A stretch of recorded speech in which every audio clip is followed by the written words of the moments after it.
kabar? Senang sekali Halo Indonesia bisa menyapa Anda di rumah hari ini. Ya, serangkaian informasi terkini dan inspiratif akan kami hadirkan selama 1 jam ke depan. Antara lain, Kemenkominfo blokir situs berkonten negatif.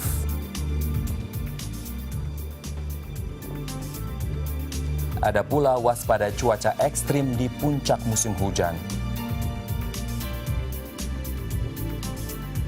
Ya, selain itu hari ini Halo Indonesia akan menghadirkan seorang pegiat sosial yang memberdayakan para ibu sekaligus menjaga lingkungan. Selengkapnya dalam segmen Bincang.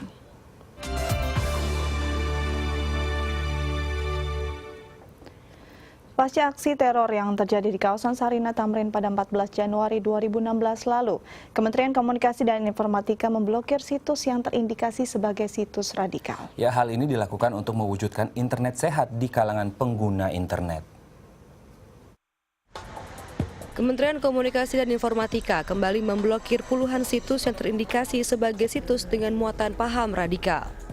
Pemblokiran ini dilakukan sejak 16 Januari 2016, pasca aksi teror di kawasan Sarinah Tamrin, Jakarta Pusat. Dalam rentang waktu tersebut, Kemenkominfo telah memblokir 33 situs yang berisi paham radikal. Dalam pemblokiran situs tersebut, Kemenkominfo bekerjasama dengan pihak kepolisian untuk melacak dan memverifikasi situs-situs yang harus diblokir. Namun upaya pemblokiran situs tersebut tak selamanya berjalan efektif. Pasalnya, pemblokiran situs berkonten negatif berjalan beriringan dengan munculnya situs berkonten negatif baru lainnya. Sesungguhnya pemblokiran hanya salah satu aspek ya yang bisa dilakukan untuk memblokir situs-situs tersebut. Tapi kan sifatnya begini, situs-situs seperti tersebut yang sudah diblokir, katakanlah kita blokir sekarang, itu 2-3 hari ke depan akan muncul lagi situs yang baru dengan nama yang lain. Tidak ada cara lain, hanyalah mengintensifkan pengawasan, baik pengawasan Kominfo sendiri maupun pengawasan dari berbagai institusi yang saya sebutkan tadi.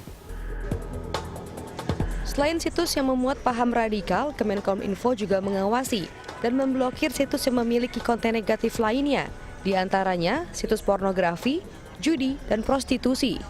Hal ini untuk mewujudkan misi internet sehat yang dapat membawa dampak positif bagi para pengguna internet. Kalau data yang ada sampai dengan tahun 2015, total yang kita sudah blokir kurang lebih 766.000 situs negatif. 753.000 diantaranya adalah pornografi. Ya. Ada 1.160-an yang termasuk judi. Ya. Kemudian ada 400-an yang perdagangan ilegal. Ada sekitar baru 73 yang kita golongkan sebagai radikal. Dalam menciptakan penggunaan internet sehat, masyarakat juga dapat berpartisipasi dengan melaporkan situs dengan konten negatif ke aduan konten @mail.kominfo.go.id. Wode Rizky, Syahri Kurniawan, DAI TV. Ya, dan berikut tanggapan masyarakat terkait pemblokiran situs berkonten radikal. Ya, sekali-sekali dulu pernah. Pernah pastinya. Pernah sih, sekali 2 kali. Ya, sebetulnya pemerintah ya cukup sigap ya melalui Kominfo ini memblokir situs-situs yang berbau baik pornografi maupun yang radikalisme. Cuman terlalu mudahnya membuat akun pribadi ataupun situs itu yang membuat selalu bermunculan, satu ditutup ada lagi. Satu tutup lagi ada lagi. Nah, itu yang kemungkinan yang selalu lolos ada aja hal-hal yang berbau negatif maupun pornografi maupun radikalisme yang akhirnya lolos bisa terbuka oleh masyarakat. Gimana ya kalau misalkan memang terbukti sifatnya itu radikal dan bisa mempengaruhi masyarakat di luar sana, ya menurut saya sih ya efektif aja kalau misalkan diblokir, karena kan kalau misalkan didimin aja pasti bakal nimbulin masalah juga. Bagus sih dari rencana itu untuk biar istilahnya kan sekarang banyak tuh anak kecil aja megang gadget semua kayak tablet, langsung connect ke internet. Kan banyak situs yang berbau pornografi ya kan. Ya, untuk mencegah itu sih emang bagus dari Kominfo ini. aturan yang lebih diperketat ya. Jadi untuk pembuatan akun maupun situs itu tidak semudah seperti yang ada sekarang ya.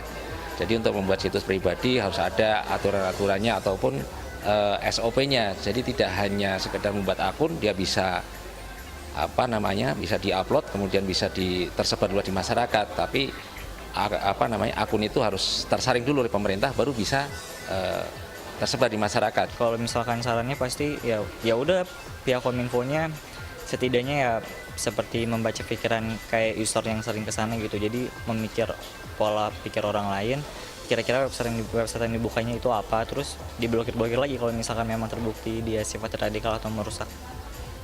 Bila perlu sih langsung di ini aja ya di tindakan hukumnya diperjelas lagi, tindakan kayak pornografinya kan ada tuh undang-undang ITE-nya ya kan. Beralih ke informasi lain, BMKG memprediksi puncak musim hujan akan jatuh pada Februari mendatang. Ya, untuk itu masyarakat dihimbau untuk waspada dalam menghadapi perubahan cuaca ekstrim. Badan Meteorologi, Klimatologi, dan Geofisika BMKG menyatakan hampir 90% wilayah di Indonesia telah memasuki musim penghujan. BMKG memprediksi musim hujan akan mencapai puncaknya pada akhir Januari hingga Februari 2016.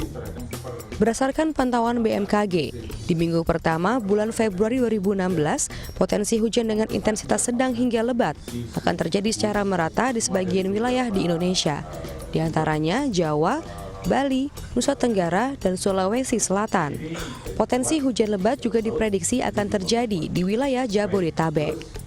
Deputi Bidang Meteorologi BMKG Yunus Subagio menyatakan masyarakat dihimbau untuk waspada terhadap perubahan cuaca ekstrim yang akan terjadi selama seminggu ke depan. El Nino dan lainnya itu sebetulnya fenomena laut atmosfer yang memiliki dampak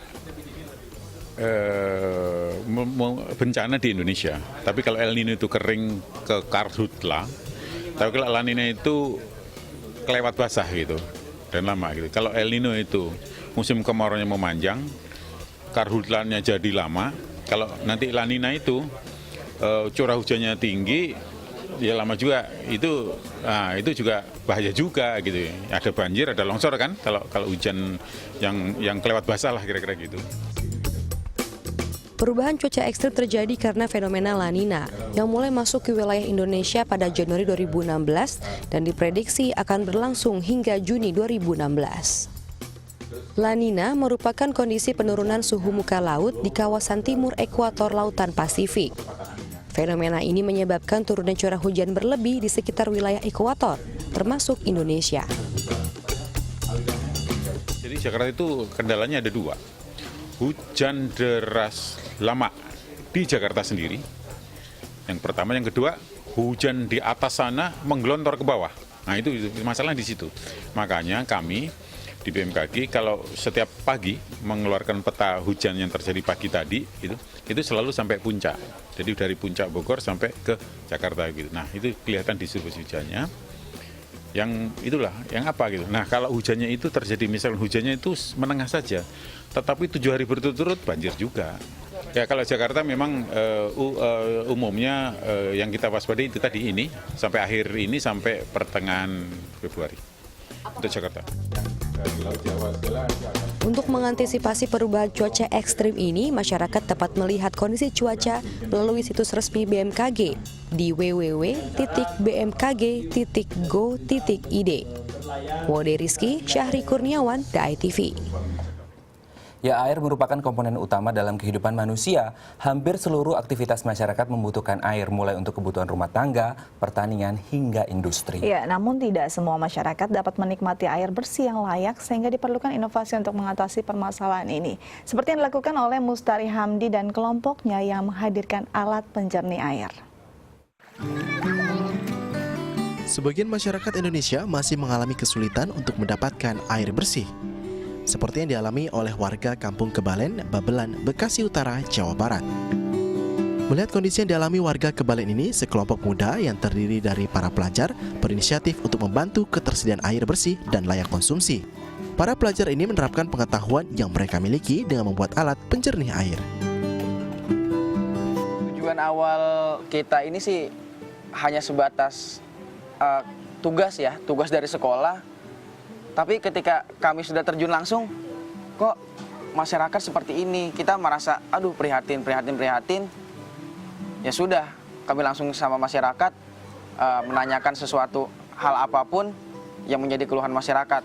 Harapan kami bersama kelompok yaitu masyarakat yang sadar akan pentingnya kebersihan dan air untuk kehidupan sehari-hari. Karena ketika masyarakat menggunakan air seperti itu sangat bahaya untuk kehidupan.